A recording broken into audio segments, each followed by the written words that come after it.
আসসালামু আলাইকুম। Hello guys. আশা করি আপনারা সকলেই ভালো আছেন।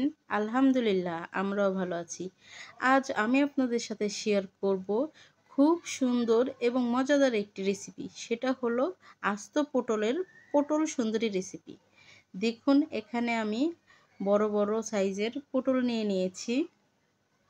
দেখতে খুবই সুন্দর এবং বড় বড় সাইজের আমি পটল নিয়েছি। পটলগুলো খুবই টাটকা, দেখেই বুঝতে পারছেন।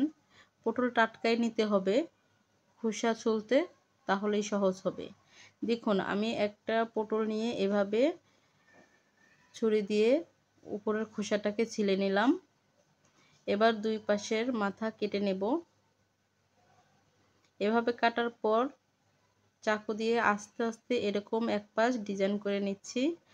এরকম করেই দুনো পাশ ডিজাইন করে নেব।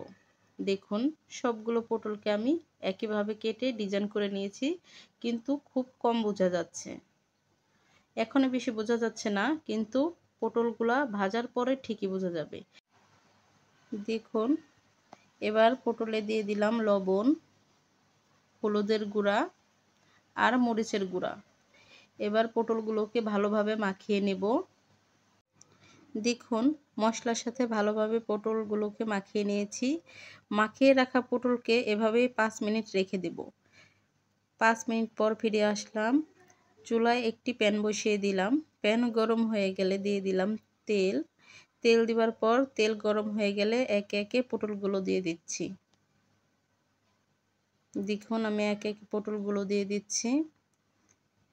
পটল এভাবে ডিজাইন করে কাটার কারণে এটা দেখতে যেমন সুন্দর লাগে, মশলাগুলো ভালোভাবে পটলের ভিতরে যায়। দেখুন আমি অল্প আছে এরকম আস্তে আস্তে করে পটলগুলোকে ভেজে নেব। এক পাশ হয়ে গেলে উল্টে দিব।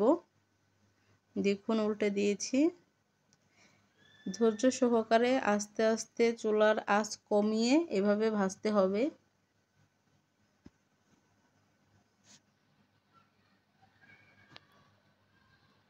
দেখুন এটা কিন্তু কাটার পরে পটলের গায়ের ডিজাইনটা তেমন বোঝা যাচ্ছিল না। দেখুন এবার ভাজা হয়ে গেছে প্রায়। দেখুন ভাজার পরে কি সুন্দর ডিজাইনগুলো বোঝা যাচ্ছে। মাশাআল্লাহ খুব ভালো লাগছে। এবার পটলগুলোকে নামিয়ে প্যানে তেল দিয়ে দিলাম। তেল গরম হয়ে গেলে পেঁয়াজ ও মরিচ কুচি দিয়ে দিলাম। পেঁয়াজ মরিচ কুচি দিয়ে নাড়াচাড়া করে ভালোভাবে তেলের সাথে মাখিয়ে নেব। এখানে আমি খুব অল্প পরিমাণে তেল ব্যবহার করেছি। দেখুন পেঁয়াজের কালার যখন বাদামি হয়ে এসেছে, এবার দিয়ে দিব লবণ। লবণ দিয়ে নাড়াচাড়া করে ভালোভাবে মিশিয়ে নিচ্ছি। এবার দিয়ে দিব আদা বাটা আর রসুন বাটা। এবার মশলাগুলো আবার ভালোভাবে নাড়াচাড়া করে মিশিয়ে নেব পেঁয়াজের সাথে। দেখুন আমি অনবরত এভাবে একটু নাড়াচাড়া করে নিচ্ছি। এবার দিয়ে দিব হলুদের গুঁড়া আর মরিচের গুঁড়া। মশলাগুলো দিয়ে ভালোভাবে নাড়াচাড়া করে মিশিয়ে নিচ্ছি। মিশানো হয়ে গেলে এবার অল্প পরিমাণে একটু পানি দিয়ে দিব যেন মশলাটা পুড়ে না যায়।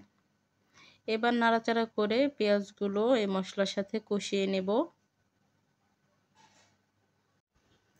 আমি ভালোভাবে নাড়াচাড়া করে মশলাটাকে কষিয়ে নিয়েছি। এবার পানি দিয়ে দিব। দেখুন এখানে আমি পানি দিয়ে দিলাম।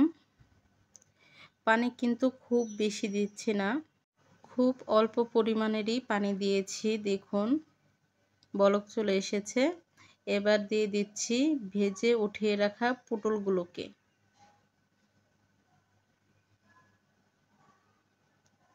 দেখুন একে একে পটলগুলো দিয়ে দিলাম। পটল দেওয়ার পর 1 মিনিট এভাবে রেখে তারপর উল্টে দিচ্ছি। দেখুন উল্টে দেওয়ার পরে এবার ঢাকনা দিয়ে ঢেকে দেব। ঢাকনা দিয়ে ঢেকে এভাবেই 3 থেকে 4 মিনিট রান্না করে নেব। দেখুন 4 মিনিট পর ফিরে আসলাম। ঢাকনা খুলে দেখুন মাশাআল্লাহ কত সুন্দর লাগছে দেখতে। এবার দিয়ে দিচ্ছি ভাজা জিরের গুঁড়া। এবার চুলা থেকে নামিয়ে নিলাম। এবার পরিবেশনের জন্য রেডি। খুব সহজে মাত্র কয়েক মিনিটে খুব সামান্য উপকরণে তৈরি করে নিলাম পটল সুন্দরী রেসিপি। নামটা যেমন সুন্দর, খেতেও কিন্তু দুর্দান্ত মজা। আমার রেসিপিটি যদি ভালো লেগে থাকে একটি লাইক দিয়ে দিবেন। নিত্য নতুন রেসিপি পেতে আমার চ্যানেলটি সাবস্ক্রাইব করে সাথেই থাকবেন।